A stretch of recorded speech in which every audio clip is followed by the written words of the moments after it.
Alrighty, guys. So, I'm gonna be a little bit quieter, so hopefully you can still hear me. It is 4 a.m. and 7 minutes after the next event dropped. So, my wife's sleeping, so hopefully you can hear me. But I'll go over the Persona 4 event and everything that you need to know, in my opinion, as of right now. I'll drop another video probably in a day or so, hopefully beating the hardest mode. So let's just jump into it. Everything is the same as the last Persona, but I wanted to go over the monster and how to get the monster. So her name is Margaret. She's a 46 cost. Her boost is 60k, which is really good. She's wind. She hits a bunch of times and she gets a power boost if you get 3 unlocks. So what does she do? She penetrates, which is good. She applies beguilement, which is really good for PvP and PvE, or not PvE, sorry, guild battles. She applies ability power, critical ability power, and critical assault. So she applies all 3 of the really powerful ability power boosts, which is really good. She also applies barracks, which is the best bubble. In her unlocks, you can get blessing, which is excellent. Blessing's main thing is that it reduces your ability cooldowns by 50%. So that's fantastic. And lastly, she applies fortify. So she doesn't control field or crest. She doesn't apply any negative protection. Like, she doesn't protect the field. She doesn't do anything with fields, crests, or any of the sort. She also doesn't boost cost or uni, and she has some interesting buffs, but she's really, in my opinion, she's a powerful monster in PvE, PvP, and guild battles. I think she'll be really, really valuable. So let's start with PvE. I think for new players, she is a 10 out of 10, just overall. But especially in PvE, she is very good because she's essentially like like the Dark Valk, right? She applies a bunch of ability power boosts plus a bunch of really powerful additional things. Like, she has the best bubble in the game. She also has blessing and fortify, which can help protect you. She's really good as far as event monsters go. There are hardly any event monsters that are this powerful. Now, for like an average player, I think that she is actually really good. I think in PvE, she's probably an 8 out of 10 for an average player. And for veteran players, she's probably like 6 out of 10. Maybe you could argue that in extremely unique circumstances, she is one of the few monsters that applies these buffs, but there are other monsters like Ubel that do the same thing. So she does apply a bunch of really unique things. So you could argue that she might fit in some really high level PvE, but there are monsters like Ubel that exist, and I think Ubel is just better when it comes to wind because she applies the field. She also applies the ability power, the crit, and the critical assault, but she also applies world element. Yeah, I think Ubel's just better for high level PvE, and there's going to be other monsters too. Wind has no shortage of powerful buffing monsters, so yeah, I'm thinking like 6 out of 10 for whales. For PvE. Now, PvP is a different story. This is a 46 cost monster, and 46 cost monsters don't exist in anything other than events for event monsters. So she is already really powerful because she gets you way more uni than your average 45 cost monster. So she helps win. She also does an incredible amount of damage. She hits 5 times with wind, and she penetrates 3 more times. Plus, she gets an ability power boost. So she's gonna hit like a truck. Being able to kill people will not be a problem for her. And so I think as far as PvE goes, I really like her. She also applies Fortify, which is a really nice defensive buff in case you don't kill everyone on the enemy team. She also applies Beguilement, which means that if you're soloing and you use her and she applies Beguilement to the enemy team and you hit one of them and kill them, you will gain uni instantly and you can uni chain yourself. She is amazing for everyone in PvP. In fact, I would say she's probably a 10 out of 10 in PvP. She's really strong, and she probably will be for a while. Now, in guild battles, especially now, she will be very powerful. Right now, the meta is throwing water because fire is overpowered. Pandora is way too strong. And so because fire is way too strong, you basically have to throw fire in order to kill the enemies. Or if you don't throw fire and you lose, you just instantly get one shot. So everyone's throwing water to counter fire. And there are not a lot of great wind unis that are really good buffing unis and also excellent kill unis. This fits both the bills, plus it has Fortify. So even if you don't kill all of them, you have a protection there. She is fantastic for second round throws in guild battles, clashes in guild battles, and she may even be good in situations where you're just throwing a uni as like a throw uni. Because she applies Beguilement, you can uni chain yourself. And overall, I really like her for guild battles. I think in those circumstances, especially because she's a 46 cost monster, she gives you even more of a chance of winning your clash. She will rank probably 9 or 10 out of 10 for a lot of situations. However, as a first round throw, keep in mind she's not super good. She doesn't have a bubble. She doesn't have a field. She doesn't have a crest. She doesn't have uni buff to allies, uni debuff to enemies, cost buff to allies, or cost buff to enemies. Cost debuff. So she's missing some things for treasure hunters or racers or people who are on the front line who will get uni quickly. With that said, she's still not a bad option as a last resort. Like, let's say the enemy they're spiraling out of control and you get uni and you just want to kill them and go to crystal potentially. You can throw her and she'll probably end up killing half of the enemies right off the bat. She will probably apply Beguilement, and if you kill the person with Beguilement, you can uni again. And with these buffs plus a field, most high-level guilds will be able to one-shot. So she is really powerful, and she is probably worth going after. So let's talk about how you could get her. Now, in order to get her maxed, you need 6.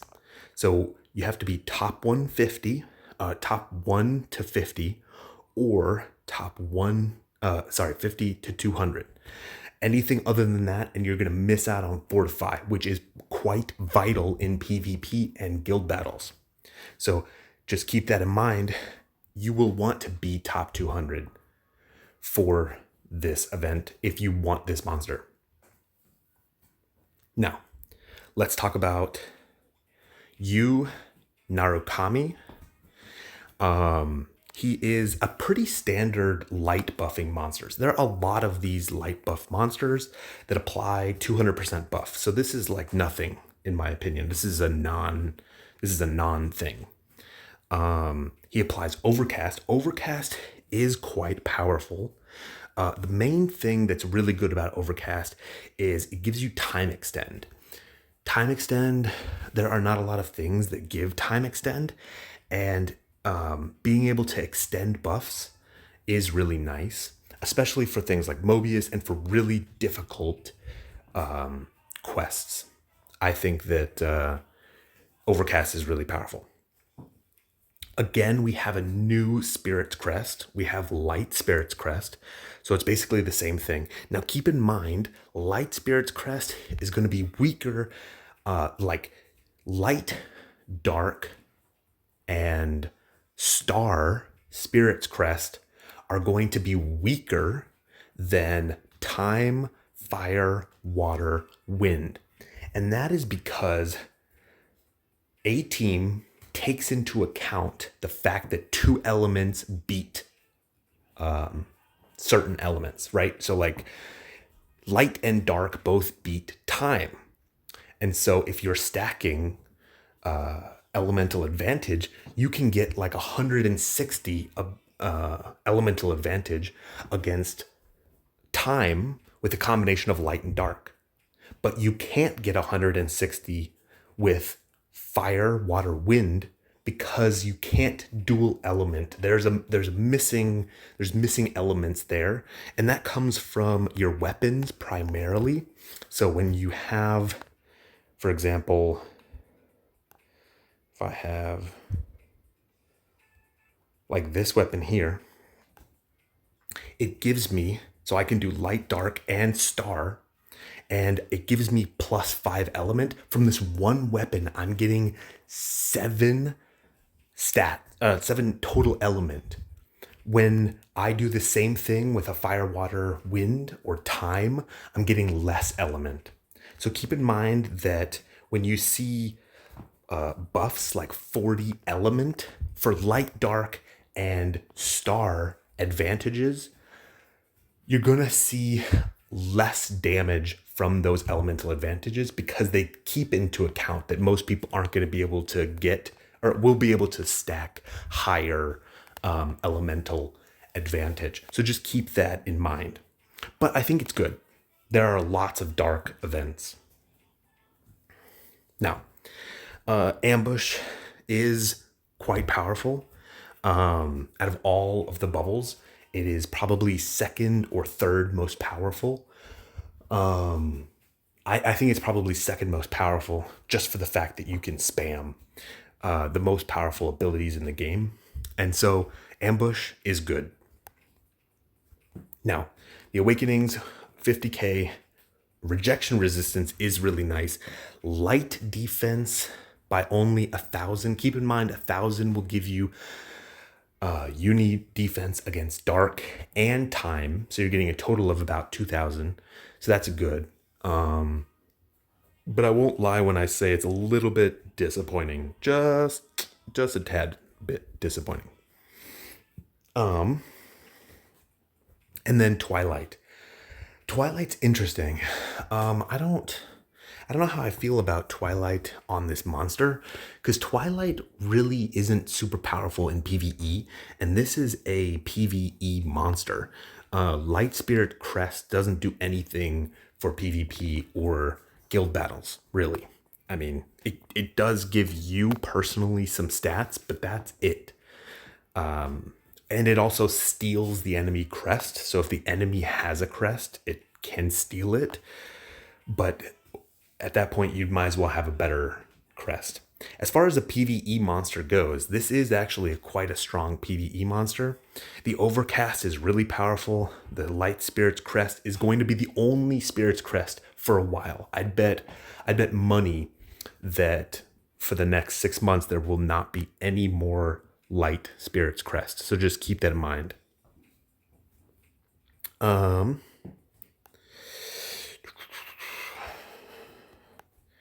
And yeah, I mean, as far as a PvE monster goes, I think for new players, I would steer away from the Light Spirit's Crest. But for I would still say it's like a 7 out of 10, maybe 8 out of 10 for new players. And then for, like the average player, it's probably an 8 out of 10. And then for whales and people who are really passionate about PvE, this is a must. 10 out of 10. It's basically required for this Spirit's Crest. Now, when it comes to PvP, I would say that the Overcast is very powerful, the 200% is powerful, and the Twilight's not bad. It gives you all the penetration that you could want. So there is something here. It's not all bad. And I would say for beginners, for PvP, this is garbage. Maybe like a 3 out of 10, 4 out of 10. For like an average player, it's going to be closer to like a 6 or 7 out of 10. And then like your whales, again, back to like a 3 out of 10. There are much better options. For guild battles, this is an interesting monster. Again, we have like a weird crest going on, but the Overcast is really powerful. The 200% good. The bubble's good, and Twilight's not bad for killing people. But in guild battles, you really don't want to be fighting. And the reason why is because if you're fighting, then the enemies can cancel your abilities. They can apply karma with mages, or they can apply, they can remove enemy fields. So if you have an advantage field and Lancer's out, they can just remove that, or a ninja's out, they can just remove that field, and you could potentially lose the chance to one shot. So I don't like this monster for Clash. I also don't like that it could potentially steal a better crest from your teammate. So these two things combined, plus the low hit and no penetration, I'm going to say for clashes, for everyone, this is like a 3 out of 10. Now, for first round throws, I would put this as a 1 out of 10. There is no buffing here. The only thing that you're getting from this is the crest and Twilight. And neither of those things are to die for. So it's not a first round throw. It's really low. It's a really bad guild battle monster, honestly. It is good in the backline, though. Gives you good unit defense and rejection resistance. Both of those pretty gnarly. So as a back 5 monster, I like it. Now, let's go over to the other one. Yukiko Amagi. She hits 5 times and penetrates, so that's good. Applies field obstacle to the enemy field. Abstraction, which abstraction's basically useless now. The reason is because Pandora exists. So abstraction can miss, right? Because abstraction, just to be clear, abstraction removes passives. Like your constant passives. So for example, if you have reflection reduction, it removes that. If you have your Xenos gear, it removes that. It basically just disables them. Pandora introduced a field that automatically does that, and you can't avoid it. So abstraction's basically useless because it can fail and also is weaker than the field. So yeah, I'm not a big fan of abstraction, but it's whatever. Status ailment reduction by 100%. That's really good. For a lot of old strategies, that can be really, really powerful as first round throws. Applies absolute mastery. Both of those are really good. Another absolute mastery monster. It's kind of interesting. There's not a lot of absolute mastery monsters. So I like that. It's interesting. Rampart, it's like, whatever. It's a bubble, but it's pretty garbage. And then Wicked Eclipse. And Wicked Eclipse decreases status ailment resistance even further. So you're like at negative 150. Reduces cost recovery speed, increases ability cost consumption by 100%, disables Unison gauge gains, so they basically can't gain uni, and it's a 90-second field. This is fantastic for guild battles and PvP. Again, she awakens into 50. She goes Scorching for 60. Scorching's not used, but it is really powerful. It decreases your defense. So you'll never see scorching, but it is cool. Fire defense, again, I really dislike the fire defense by 1,000, but it's whatever. And then all allies rage. Again, rage doesn't really do anything either. Really, so if you don't know, rage, dawn, twilight, and oh shoot, there's another one. There's a magic defense one that they all came out at the same time. And they don't stack. Rage, these buffs like Rage, Dawn, those buffs, plus the one I'm forgetting, the defense, magic defense one, those don't stack with bubbles either. So your bubbles will actually give you more stats. The way that they calculate it's weird, right? But the bubble gives you more stats. And so rage is a nothing. It's just garbage. You'll probably end up getting dawn from somebody else, or you'll have a bubble, or you'll have, something will replace rage. You won't even notice it exists. So it's just stupid. But let's start from the top. So for PvE, I'm not seeing anything except for mastery and absolute. Double procking, going from double procking to triple procking is fantastic for both offense and defense. Unfortunately, we're missing concentration, we're missing elevation, things that would increase our chances of procking our main slot. So I don't like that. I also don't like the field because it doesn't increase the amount of damage that you do or reduce the stats that the enemy has.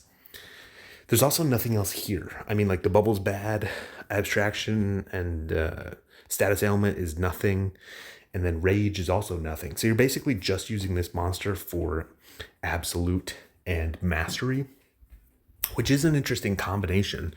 But for new players, especially in PvE, this is like a 1 out of 10 monster. For like your average player, you could say it's 4 or 5 out of 10. And then for veteran players, this is like 0 out of 10 for PvP, or sorry, for PvE. Yeah, just for questing, this is just garbage. Now, for PvP, for like Coliseum and 3v3s and 1v1s and stuff like that, it's really good. Penetration is really powerful. You have a ton of ability power. You're coming in, smashing the enemy. You're applying the field, a negative field protect so that they can't apply a field. You're also applying a really powerful debuff so they can't even use abilities. You get a bubble, which is like whatever. Mastery is actually really powerful in PvP. And the reason is because usually you can't one-shot everyone on the enemy team with one monster. There are hardly ever monsters that are just that powerful. So you can use mastery to help you survive after you've used a single uni. So I really like mastery here. Absolute is like whatever. Usually if you have buffs that penetrate, you just kill the enemies anyway. However, this monster doesn't give you penetration, which is really unfortunate. Abstraction and the status ailment resistance. The abstraction is basically garbage, but the status ailment resistance is really powerful because other monsters, other players on your team can throw things like Uni Prohibit, which is extremely powerful. So I like that. For new players, for PvP, I would say that this is a 9 out of 10 monster. It fits a lot of nice things, and you don't really need more. You don't need this rage, so you don't need to upgrade her. For like an average player, she's probably like an 8 out of 10. And for veteran players, I'd say she's probably also like a 7 or 8 out of 10 in PvP. She's definitely not bad. I would never put her below 5. But I could see somebody arguing, especially for if you have a massive monster pool, I could argue putting her at like a 6 out of 10. In some situations, Now when it comes to guild battles, I really like her. I actually really like her as a first round throw, as like a treasure hunter or like one of your early, like your first throws. Not necessarily the first throw, but one of the first throws. She doesn't uni buff, which is the main thing that you would want in order to start uni chaining. So she doesn't boost allies uni, which is really like, it's really unfortunate. I wish this was a uni buff, then she would be amazing. But she does prevent the enemy from being able to get a field, which is actually not necessary anymore. Most guilds can one shot with just a crest and some buffs. So keep that in mind. But having this is nice because she also applies a really, really powerful PvP guild battle enemy field. This is a super oppressive field. So even if they tried to get rid of it, they can't. The only way that they can get rid of it is temporarily with a ninja or an archer. So I really like this monster for its oppressive nature just right off the bat. She also applies abstraction, which is like whatever again. But the main thing is she reduces status ailments. And there was an old strategy where you would throw a monster that would reduce status ailments like that. And then you would throw a secondary monster, and that secondary monster would oppress the enemies so much that they couldn't move, they couldn't do anything, and then you can swap in your backline and set up. So for newer teams, I love this monster. For newer players coming back into the scene, for especially guild battles, as a first round throw, she can be really gnarly. She also applies Absolute, which is fantastic for racing, right? Because your procs are going to give you uni. You want to proc more, you get 3 procs. That's better than 2 procs. I mean, it's like simple math, right? Mastery is also really good because if the enemies say, oh shit, we got to kill you, you have a better chance of surviving with a triple proc than you do with a double proc. So I like that as well. I also like that the bubble doesn't give you a ton of power. So you can use this on like a treasure hunter and you shouldn't be worried about feeding. Also, this monster doesn't give penetration, which is also really, really good for treasure hunters because treasure hunters run into the problem of if you throw a monster and then that monster gives you penetration, you can start damaging the enemies. And if you start damaging the enemies, you can feed them uni. So I love that this monster doesn't give you any penetration. You don't have to worry about potentially killing the enemies. I don't think, let me just verify. I don't think Rampart gives you penetration. Yeah. Yep. I don't see it. So yeah, overall, this monster is a fantastic first round throw. In my opinion, I think that the only thing she's missing is the uni buff.